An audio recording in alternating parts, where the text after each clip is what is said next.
Okay, so we're here again, and we're at creative writing video session number 4, even though last time I checked there was still only one of these up on YouTube. So I'm getting a little more comfortable with this, and I hope you guys are doing okay, given the circumstances, and that those of you who love your writing are doing lots of writing. So today we're finally going to get around to doing something that I've been wanting to do, which is take a piece of students' writing, and I'm going to read it to you just like I would do in class, and then, because we don't have a whole class to discuss it, I'm going to use the document that I shared with you last week, which actually I can post on the Teams. I'm going to post it on the Teams. And go through the list of elements, and we probably won't get through them all, but look at what is working in this piece. Like, where is this young writer's strengths?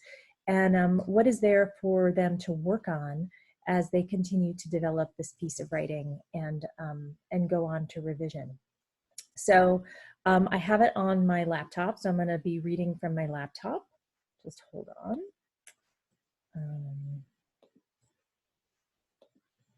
Right. And the name of this piece is Unknown Lands, and I'm going to be sharing it anonymously. Even though the author, who's not in our actual class, gave me permission to share their name, I like the freedom that it gives everyone when you don't know who's the person who wrote it, and it's coming to you just free of preconceptions. So I haven't read it yet. I don't know how long it is. It's not terribly long, but we'll get started. Here's Unknown Lands. In the dark woods south of Lura, 2 teenage females fled from a terrifying pack of werewolves. 2 were faster than the rest and raced ahead of the pack, chasing down the 2 females. Soon they entered an opening of the woods, jumping over logs, sliding under branches, jumping off from high levels, and landing carefully onto balanced surfaces. One female was in front of the other. She had long black hair, dark chocolate eyes, skin like copper, but a lighter tint, a brown dress, black leggings, and gray boots. She carried a sword with 2 different shades of purple on the handle. The second female had light brown and gold hair, a pastel kind of green sweater with shoulders cut, black jeans and a belt to hold in place, and dark green sneakers. She carried a staff made of wood, and the magic orb contained ice, water, and air magic. It had a sapphire kind of color to it, and would sparkle every few seconds. Heavy breathing was being heard as the girls ran through the open. "Are they still behind us?" the Raven girl asked. The mage took a moment to peek behind them. The 2 werewolves were inches away from them. "Yes, Carla, run faster," shouted the mage. Carla and the mage ran toward a small cave with a dead end. The mage stopped for a moment to catch her breath, but Carla was still standing up and breathing just fine. She was looking around for leverage or an escape, but nothing. "We've hit a dead end." The mage walked toward her. "What are we gonna?" Growl. "Behind you!" Carla pushed the mage behind her, making her fall, and charged the werewolf. She raised her sword and sliced its eye, but it didn't flinch or whine. Then it raised its hand and sliced Carla's eye. "Ah, Rosewood, help!" Carla fell to the floor before the werewolf made another attack. The mage cast a spell. "Freeze, you monster," she yelled. "Behind you!" Carla pushed the mage behind her, making her fall, and charged the werewolf. She raised her sword and sliced its eye, but it didn't flinch or whine. Then it raised its hand and sliced Carla's eye. "Ah, Rosewood, help!" Carla fell to the floor before the werewolf made another attack. The mage cast a spell. "Freeze, you monster," she yelled. The werewolf was frozen in place. Then another werewolf came charging at them. "Rosewood," Carla yelled, in fear of both of them meeting their demise. Rosewood was about to cast a spell, but then, hiya! A female with turquoise hair, purple eyes, angel wings, armor, and a sword flew in and tackled the werewolf and stabbed it in the chest. "Maya, thank goodness you're here," Carla said, relieved. Rosewood lowered her staff. Then Maya turned around, giving the "really" stare.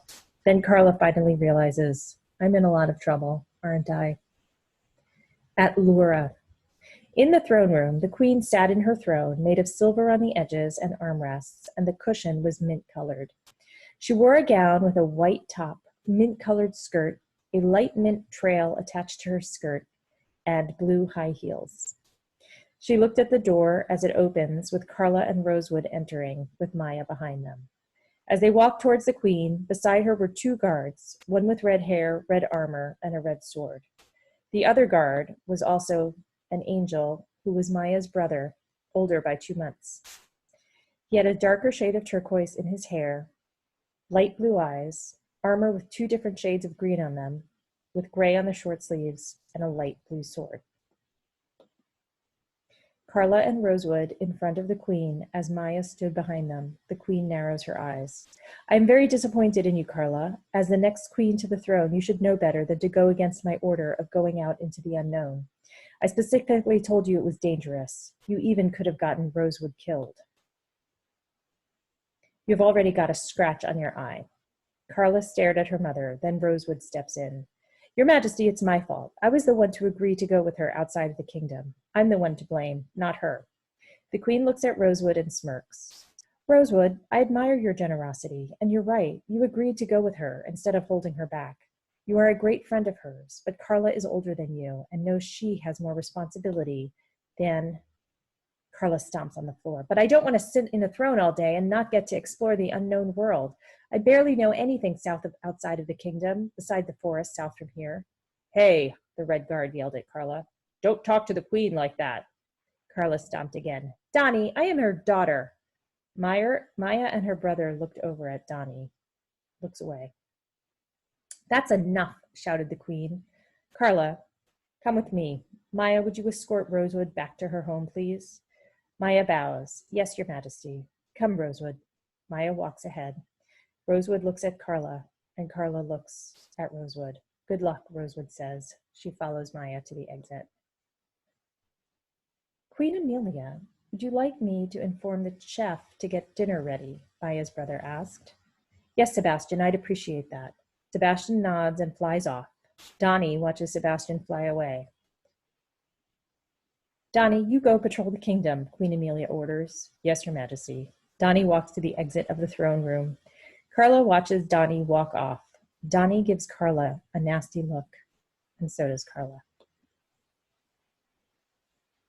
Carla, Queen Amelia stepped down from her throne. Come. She turns to the left and heads out to the balcony. Carla follows along. The both of them stare out in the distance. Lying below them was the village, and past the wall were the mountains and forests Carla craved to wander in. Her mother looked at Carla, who looked desperate to go out. Carla, you know how much I don't like yelling at you, nor punishing you. I know how much you want to go out into the unknown, but you must understand that the unknown isn't your destiny. It's someone else's. Your destiny is to be the next queen of Lura. Carla looks down, then looks at her mother. That's not fair. I want to explore new places. I want my life to be out there, not here. Queen Amelia sighs. You're so like your father, not wanting to be in the same place, wanting to discover and explore new territory and meet new people. But your father also knew he had a choice to make. Stay and protect his home, or leave it with no leader and watch it be taken over by unknown dangers and darkness. He chose to stay and protect his kingdom, even though he was so desperate to be free and escape. He just knew he would regret it if he would have left and something terrible had happened to Laura. Carla looks down, then looks out. Now come, we have meeting with the kingdom of Akina.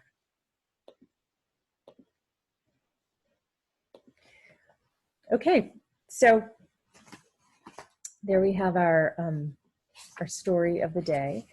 And like I said, I think I'm going to share this with you all on the Teams, if you're able to get on that. And we're just going to look at the elements of the story, and you can judge for yourself or think for yourself how well the story is doing in different areas and where it's really strong. So the first elements were like vocabulary, grammar, and punctuation. It actually has a pretty basic vocabulary. I didn't hear any words that really stood out to me as particular to the language of this writer. And grammar and punctuation were okay. When we're dealing with first drafts like this, We can look out for how well the writer has mastery of the language. In this case, the writer has a little weaknesses, but sometimes it's unclear at this point whether that's a typo, if the writer's just writing too fast and not paying attention. So I would want to have a conversation with them and see if they realized where their grammar and punctuation wasn't working. Sentence structure, okay, sentence length. All the sentences were pretty, I would say, kind of a short to more of a medium length sentence length. Descriptive language. We got a lot of descriptions of people's costumes and their physical appearances, which can work sometimes, but in this case, it was sort of used as a substitute for us getting to know who the character was. And again, we're in a first draft, so we can do things when we're writing a first draft that are kind of like placeholders. And so wherever we have those descriptions of people's costumes, we could actually get more into who they are. And also we want to see in a story who someone is based on what they do, much more than what they wear. So sometimes costume can tell us things that we need to know about a character if it's something specific. And sometimes facial characteristics can too, or body language. But in this case, it was mostly describing the costumes, and so that differentiated the characters, but it didn't really tell us anything about them. Did the author use figurative language? Did we see metaphors, similes, personification? We didn't see any of that. It was very, very straightforward storytelling. In terms of story structure, though, this person is doing really well. We got the sense that we really had two scenes here with a beginning, middle, and an end. We had a scene where people were in the forest and they got attacked and then rescued, and then we had a scene of confrontation in the throne room with the queen. So this person does have a strong sense of scene coming along, in that they're able to create scenes that link together, that are continuous, and also have a beginning, clear beginning, middle, and end. Dialogue. There was a nice use of dialogue. This author was not afraid to use dialogue. It was not easy at this point to tell the difference in speech patterns between the different characters. So that's something I think that would come along again as we develop the characters as individual human beings and not just types in different color costumes. Conflict.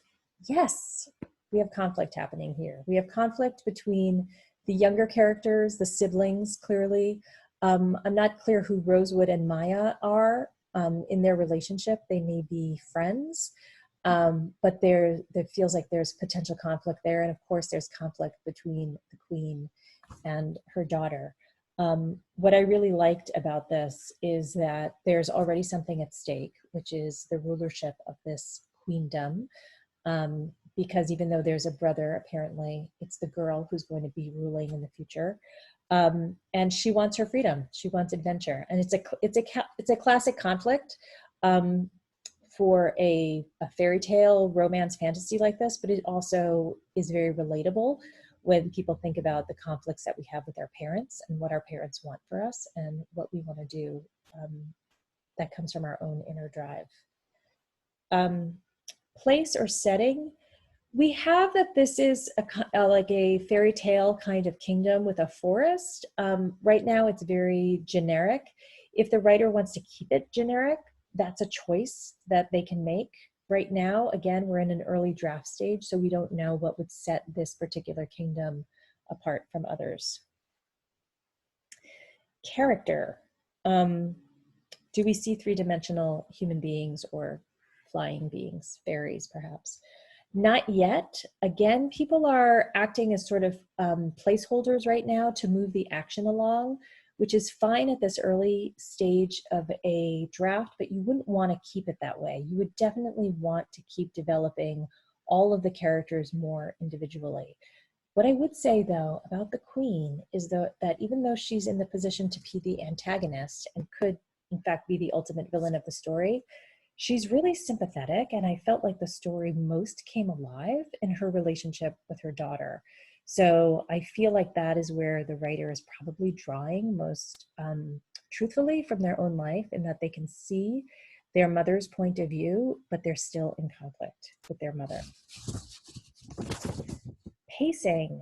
So this moved really fast. We got through a lot of material really quickly, and the question for the writer is whether they want it to move that quickly, which will keep it kind of in a superficial level of storytelling, more like a tale, and less like a novel or a short story. And again, that's a choice. But if you really want people to get immersed deeply in the world, you would pull back on the pacing and take more time so that you could really get your readers immersed in your characters and your setting. Genre. I think we're doing fantasy here. I would say fantasy / fairy tale. The last three elements I have are tone, theme, and mood. Again, we have a very I feel a very brightly colored, because we have so many descriptions of color, a brightly colored environment or setting, much like a Disney film or a classic fairy tale. And the writer did say that they were inspired by the movie Frozen. So that definitely comes across, that bright, vivid tone. And it's also very passionate, right? People say how they feel. They're not afraid to get into arguments with each other. There's a lot of emotion on the surface, and that definitely comes across. In terms of the theme, we don't know. The theme is something that doesn't come out often until a story is complete, or in a short story, it will be there. But this is more than a short story. I would say this is an epic in scope, which a lot of you young people like to do. So I hope that's helpful, that I went through all of those like that. Like that's essentially what I'm always going through with all of your work, except I've never had it all written down in one place. But after having done that, I also want to review what's really working in this piece, is that the writer clearly they have the picture in their head, and they're describing what they see in their head, right? So we have some jumps and leaps and chase described in the beginning as if it's happening right in front of us. And we have the people's clothes described as if the writer can just see it and wants us to see what they're seeing in their head. So what I would ask the writer to do is just keep going more deeply into this world, right? So what are the feelings that you feel about this? What do you feel about these characters? Who are these people?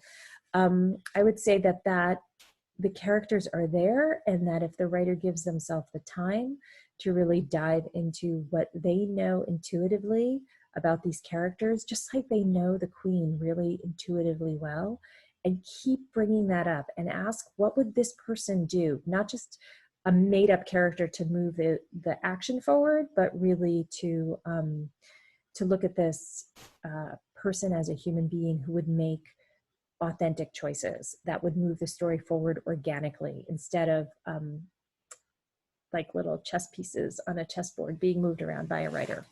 So I feel like there's a lot of potential in the story. It's not finished, so I wouldn't ask the writer to revise it yet, but to take this feedback as they move forward and continue writing it, and incorporate it where they can. So again, think about, what do you want from the pace of the piece? What do you want your readers to feel about the characters? Who are these people, and what can you say about them besides what they're wearing? But I get the sense that there's a fully formed story in here, and this person has a really strong sense of story. It's just the technique now that needs to be honed in order to convey it, so that the reader can really get caught up in the world and want to stay there. So that's our video for today. I hope that someone else can send me some new work. I guess at the very least, I could go back into some old work and read it, and do the same thing with your old work. But I love feedback, and I got one message on the Teams, and I really appreciated that. But also I want to tell you, I'm going to be interviewing some writers and talking to them about what they know about writing on some of our future videos, and I'm really excited for that. Right now I have a novelist and a screenwriter scheduled, so I'm really excited to share those with you. Okay, everyone, take care, keep writing, stay healthy, wear your face masks. I miss you. Bye-bye.